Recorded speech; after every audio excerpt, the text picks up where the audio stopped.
Hello friends, नमस्कार। स्वागत करती हूँ आप सभी का अपने इस चैनल में, इस वीडियो में। फ्रेंड्स, जैसा कि हमने कहा, क्यों ना हम कंटिन्यू जो हमारा लगातार सिलेबस है उसको लेकर चलेंगे। तो जी हाँ फ्रेंड्स, उसकी जो आपका भाग 1 फर्स्ट पार्ट का मैंने आपको कंप्लीट करा दिया है, 2 पार्ट में दिया है। वहीं आज हम पार्ट 2 से शुरुआत करेंगे। फ्रेंड्स, डेमो टीचिंग क्लास मैंने आपको प्रोवाइड करवाई है। अगर आपको लगता है किसी और विधा पर या किसी और आपको चाहिए डेमो क्लास, तो आप लोग कमेंट करके बताइए।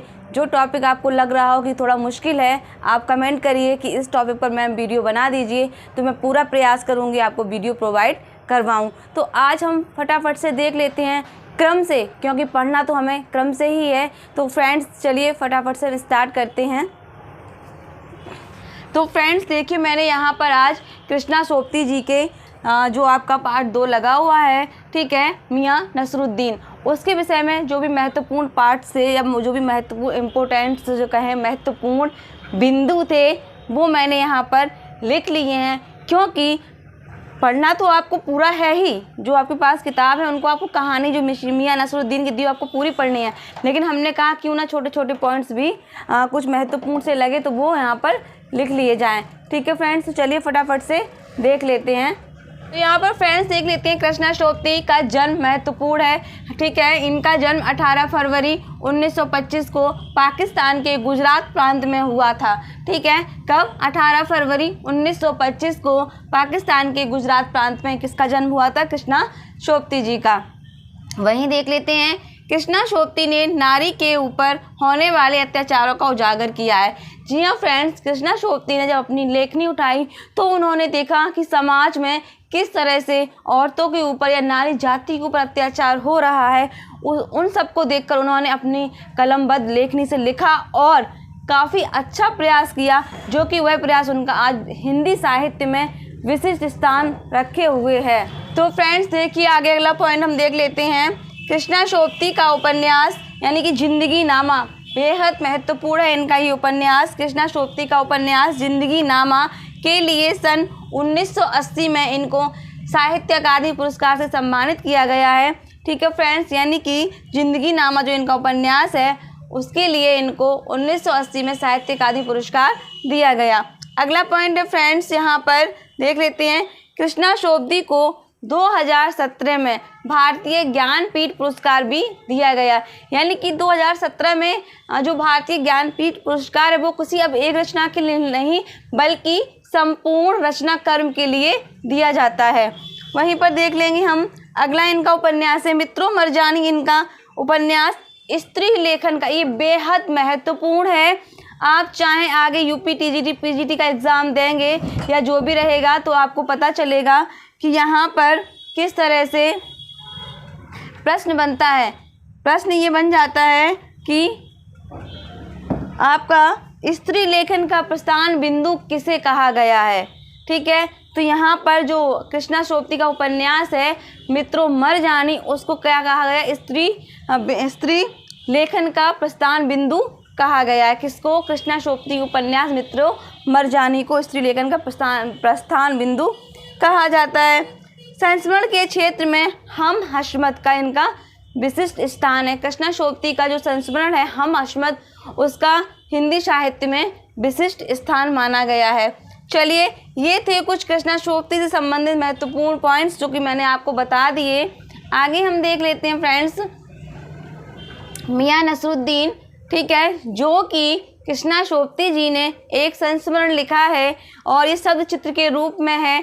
तो यहाँ पर सोबती जी का हमने जीवन परिचय जाना और उसके बाद अब हम देखेंगे कि उन्होंने जो संस्मरण लिखा है मियाँ नसरुद्दीन, उसमें उन्होंने क्या देखा और क्या समझा। आपके सिलेबस में लगा हुआ है फ्रेंड्स, तो एक बार इसको ज़रूर पढ़ लीजिए कि किस तरह से सोबती जी की और मियाँ नसरुद्दीन की वार्तालाप होती है। होता क्या है, गड़ैया नाम का मोहल्ला होता है, तो लेखिका जाते जाते उनका अचानक ध्यान पड़ता है, एक अंधेरी सी जगह पर दुकान होती है, वहाँ पर पटापट से आवाज़ आती है किसकी? मैदा गूँथने की, क्योंकि मैदा की रोटियाँ बनाई जाती हैं वहाँ पर, मतलब जो नान बाई जिसको कहते हैं। आज की डेट में आप लोग क्या कहते हैं? नान, इसको नान खाना। तो फ्रेंड्स पहले हम पॉइंट्स देख लेते हैं, फिर हम थोड़ा सा आपको और विस्तार में बताते हैं।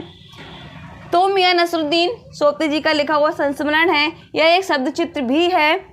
यह कृष्णा सोपती की रचना हम हस्मत से लिया गया है। यदि आपसे बाई चांस इंटरव्यू में ये पूछ लेते हैं, चलिए बताइए कि जो सोपती जी का मियां नसरुद्दीन है वो किस संग्रह से लिया गया है या किस संस्मरण से लिया गया है, तो आपको पता होना चाहिए कि उनका ये हम हस्मत से लिया गया है। इसमें खानदानी नान भाई और मियां नसरुद्दीन के व्यक्तित्व का शब्द चित्र खींचा गया है। इसमें लेखिका ने जो नसरुद्दीन जी थे उनके व्यक्तित्व के बारे में और उनका शब्द चित्र खाका खींचकर तैयार किया। आगे देखिए, मियां नसरुद्दीन अपने मसीहाई अंदाज में रोटी पकाने की कला में महारत को बताते हैं और अपने पेशे को कला का दर्जा देते हैं। यानी कि जो मियां नसरुद्दीन होते हैं वो ये कहते हैं कि मैं नान वाली रोटियों में बनाने में मेरी क्या है महारत मैंने हासिल की हुई है और मैं अपने इस पेशे को कला का रूप देता हूँ। यानी कि स्वयं से कार्य किया जाए उसको वो क्या कहते थे, कला कहते थे। तो वो और अपने इस पेशे को वो कला का दर्जा देते थे। आप लोग पढ़ेंगे तो पता चलेगा। आगे देखिए, यहाँ पर मैंने कहा कि उनकी कुछ रचनाएं हैं। कृष्णा सोपती जी के कुछ महत्वपूर्ण उपन्यास हैं जो कि बेहद महत्वपूर्ण हैं। तो सबसे पहला उनका उपन्यास देख लेते हैं। क्या है फ्रेंड्स, यहाँ पर डार से बिछड़ी हुई 1958 ईस्वी में लिखा है इन्होंने। वहीं सूरजमुखी अंधेरे के 1972 में लिखा उन्होंने। जिंदगी नामा 1972 में, यानी कि सूरजमुखी अंधेरे के और जिंदगी नामा। फ्रेंड्स जैसे कि हमने बता दिया, डार से बिछड़ी 1958 ईस्वी में है और वहीं सूरजमुखी अंधेरे के 1972 में इन्होंने लिखा और जिंदगी नामा को 1979, ठीक है, 1979 में लिखा। वहीं पर मित्रों मर जानी उन्होंने 1984 में लिखा। ए लड़की 1991 में लिखा। ये उपन्यासों की जो उन्होंने तिथि लिखी वो तिथि भी मैंने बताने का प्रयास किया है, क्योंकि ज़रूरी है इंटरव्यूअर के मूड का पता नहीं रहता कब क्या, हमें हर छोटी से छोटी चीज़ को लेकर चलना पड़ेगा। दिलो दानिश 1993 में लिखा इन्होंने। समय सरगम 2000 ईस्वी में। यारों के यार का डेट मुझे नहीं दिखा, आप लोग इसको सर्च कर देखिए और मुझे भी बताइए, ठीक है। यारों के यार आप लोग का ये होमवर्क है।